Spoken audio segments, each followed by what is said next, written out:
राधे राधे दोस्तों, स्वागत करती हूँ मैं आपका अपने चैनल पर। और आज मैं आपको सुनाऊंगी तुलसी विवाह की कथा। तो चलिए वीडियो शुरू करते हैं। तुलसी विवाह माँ तुलसी और भगवान विष्णु का विवाह अनुष्ठान है।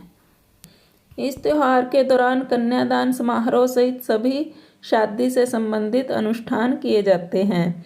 माता तुलसी देवी लक्ष्मी का अवतार कही जाती है, जो वृंदा के रूप में पैदा हुई थी। तुलसी विवाह सामान्यतः किसी भी हिंदू शादी की तरह ही संपन्न होता है, जिसके अंतर्गत दुल्हन रूप में तुलसी का पौधा एवं दूल्हा शालिग्राम रूप में भगवान विष्णु होते हैं।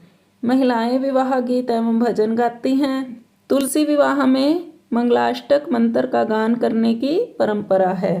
घर एवं मंडप को विवाह की तरह सजाया जाता है तथा तुलसी जी को लाल चुनरी एवं 16 श्रृंगार का सामान चढ़ाया जाता है। अग्नि को साक्षी मानकर शालिग्राम एवं तुलसी को हाथ में पकड़कर फेरे दिलाए जाते हैं।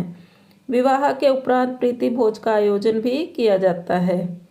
तुलसी के पौधे के पास शाम को दीपक जलाने से घर में सुख समृद्धि आती है एवं नकारात्मक ऊर्जा का नाश होता है। स्कंद पुराण के अनुसार जिन घरों में तुलसी की पूजा की जाती है, उन घरों में यमदूत कभी प्रवेश नहीं करते। तुलसी विवाह की कथा इस प्रकार है। एक बार शिव ने अपने तेज को समुद्र में फेंक दिया था। उससे एक महातेजस्वी बालक ने जन्म लिया। यह बालक आगे चलकर जालंधर के नाम से पराक्रमी दैत्य राजा बना। इसकी राजधानी का नाम जालंधर नगरी था। दैत्यराज कालनेमी की कन्या वृंदा का विवाह जालंधर से हुआ। जालंधर महाराक्षस था। अपनी सत्ता के मद में चूर उसने माता लक्ष्मी को पाने की कामना से युद्ध किया, परंतु समुद्र से ही उत्पन्न होने के कारण माता लक्ष्मी ने उसे अपने भाई के रूप में स्वीकार किया। वहां से पराजित होकर वह देवी पार्वती को पाने की लालसा से कैलाश पर्वत पर गया। भगवान देवाधिदेव शिव का ही रूप धरकर माता पार्वती के समीप गया, परंतु मां ने अपने योग बल से उसे तुरंत पहचान लिया तथा वहां से अंतर्ध्यान हो गई।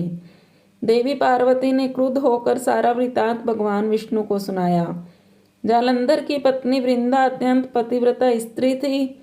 उसी के पतिव्रत धर्म की शक्ति से जालंधर न तो मारा जाता था और न ही पराजित होता था। इसलिए जालंधर का नाश करने के लिए वृंदा के पतिव्रत धर्म को भंग करना बहुत जरूरी था।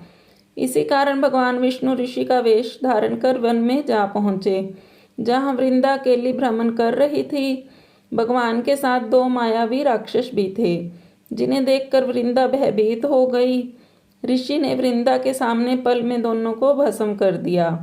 उनकी शक्ति देखकर वृंदा ने कैलाश पर्वत पर महादेव के साथ युद्ध कर रहे अपने पति जालंधर के बारे में पूछा। ऋषि ने अपने माया जाल से 2 वानर प्रकट किए। एक वानर के हाथ में जालंधर का सिर था तथा दूसरे के हाथ में धड़। अपने पति की यह दशा देखकर वृंदा मूर्छित होकर गिर पड़ी। होश में आने पर उन्होंने ऋषि रूपी भगवान से विनती की कि वह उसके पति को जीवित करें। भगवान ने अपनी माया से पुनः जालंधर का सिर धड़ से जोड़ दिया, परंतु स्वयं भी वह उसी शरीर में प्रवेश कर गए। वृंदा को इस छल का जरा भी आभास न हुआ। जालंधर बने भगवान के साथ वृंदा पतिव्रता का व्यवहार करने लगी, जिससे उसका सतीत्व भंग हो गया।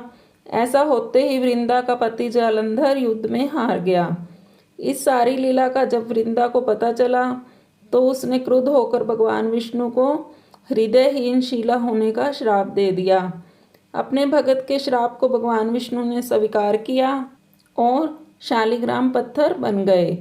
सृष्टि के पालनकर्ता के पत्थर बन जाने से ब्रह्मांड में असंतुलन की स्थिति हो गई।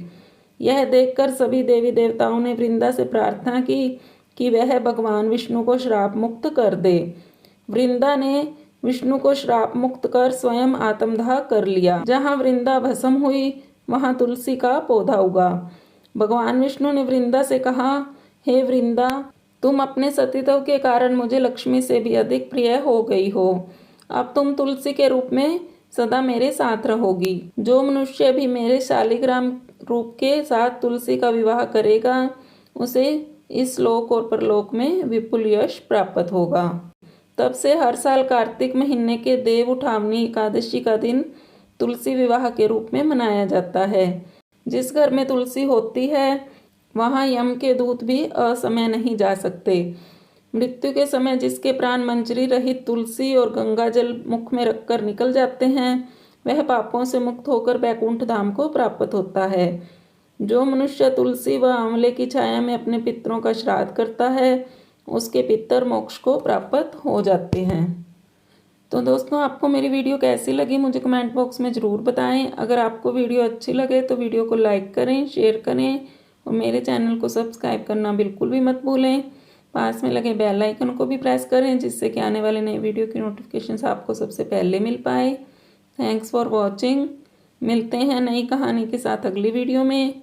तब तक के लिए राधे राधे दोस्तों।